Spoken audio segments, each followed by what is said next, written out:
In today's video, I'm going to teach you how to build a database for company updates in Notion. This task might sound daunting, but with Notion's flexible and intuitive interface, we can create a comprehensive database that keeps everyone in the loop about what's new within the company. Whether it's an important announcement or the release of a new product feature, having all this information organized in one place will streamline communication and enhance productivity. So, grab a cup of coffee, and let's dive right in. To start, we'll begin by setting up the framework for our company updates database. Open Notion and choose the option to create a new page. For the title, let's go ahead and call it Company Updates. This will be the home for all the latest news and information across your organization. Now we'll move on to adding the essential properties. Properties in Notion are essentially columns that help us organize our data more efficiently.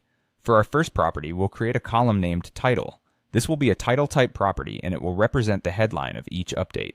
Think of these as the subject line you might use in an email alert, clear and to the point. Next, let's add a date property. Select the date type for this column. Here you will log when the update was published, helping team members track the timeline of announcements and releases at a glance.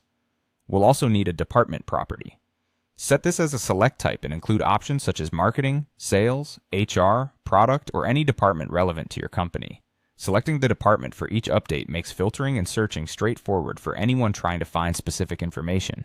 Moving on, create a category property, also using the select option. Here you'll designate the type of update, whether it's an announcement, policy, release, or event. This column allows team members to quickly understand the nature of the update without digging into details. Following that, introduce a status property with options like draft, review, and published.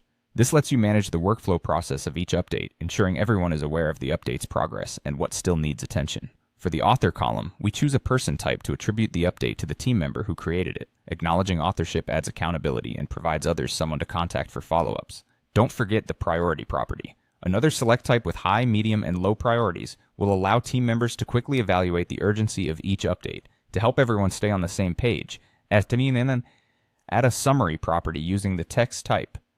This brief overview supplies context at a glance without digging into the full details of the update. Finally, a property called Attachments with the Files and Media type is crucial. Here your team can attach any supporting documents or presentations related to the update, making it easy for others to access necessary resources. By setting up these properties, each update becomes a comprehensive entry in your database, giving team members a consistent and efficient way to stay informed. Thanks for watching and happy organizing in Notion.